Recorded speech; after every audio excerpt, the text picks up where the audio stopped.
Assalamualaikum warahmatullahi wabarakatuh. Perkenalkan, nama saya Muhammad Wisnu Muzaifi, nomor NIM A0D01978, mata kuliah Aspek Hukum dalam Perpajakan, kelas B. Nama dosen Joni Koinja SHMH. Saya akan menjawab pertanyaan nomor 1. Dampaknya terhadap pajak setelah keluarnya Undang-Undang nomor 2 tahun 2020 kinerja pasar keuangan global Indonesia rentan terhadap krisis ekonomi, apalagi kini sedang merebak COVID-19 di Indonesia yang terdapat dampak pajak keuangan di Indonesia. Adapun beberapa alasan masuk ke dalam krisis keuangan. 1. Pertumbuhan ekonomi Indonesia yang mengalami perlambatan yang cukup tajam. 2. Indonesia makin rentan terhadap kepanikan pasar keuangan global. Virus COVID-19 yang terjadi di Indonesia mengakibatkan menurunnya pada kegiatan ekonomi seperti sektor keuangan di Indonesia. Contohnya perpajakan, sehingga konsumsi rumah tangga yang menurun, terjadi ancaman kehilangan pendapatan masyarakat karena tidak dapat bekerja untuk memenuhi kebutuhan hidup, terutama rumah miskin dan rentan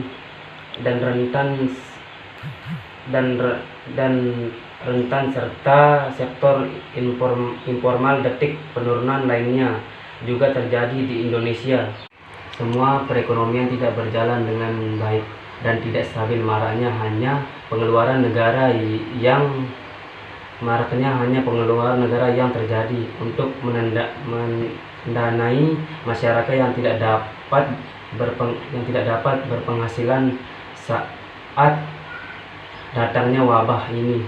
Negara juga mengeluarkan dana untuk mengatasi COVID-19 agar cepat selesai, sehingga perekonomian Indonesia bisa berjalan dengan baik.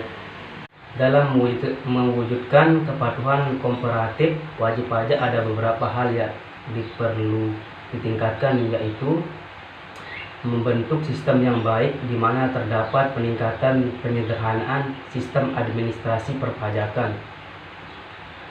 Dalam menghitung, membayar dan melaporkan pajak juga diperlukan sosialisasi pajak yang menyeluruh dan merata serta mendalam atas kewajiban perpajakannya dapat meningkat.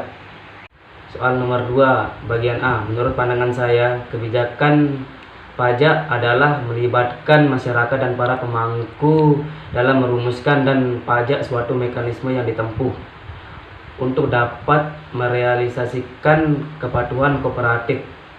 Kebijakan pajak partisipasi sebaiknya dilakukan dalam konteks pembaruan sistem pajak. Mekanisme ada 5 aspek. 1.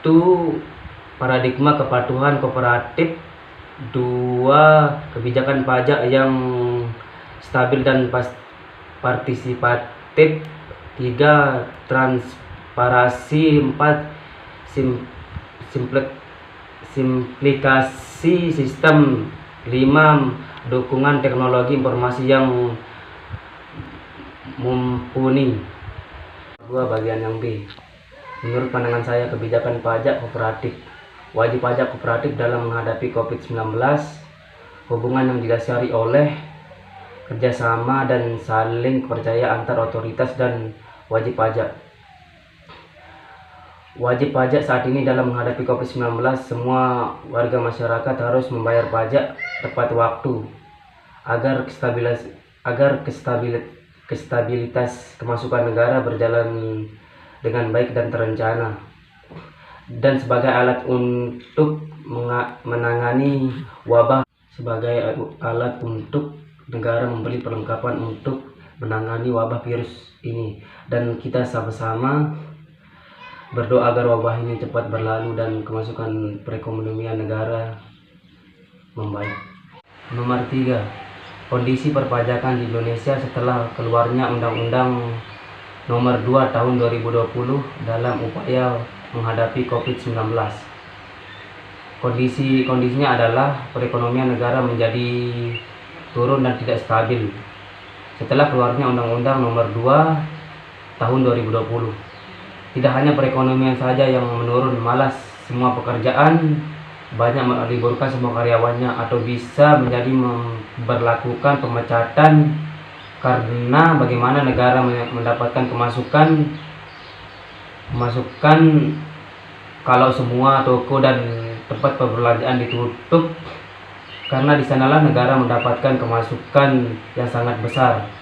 Saran saya sebagai mahasiswa untuk pemerintah, masyarakat jangan dibuat bingung dan resah, perlu menyatukan persepsi di mana bahasa hukum bisa dimaknai banyak pendapat. Pemerintah perlu mengupayakan untuk melakukan penyelamatan kesehatan dan perekonomian nasional dengan fokus pada perbelanjaan untuk kesehatan.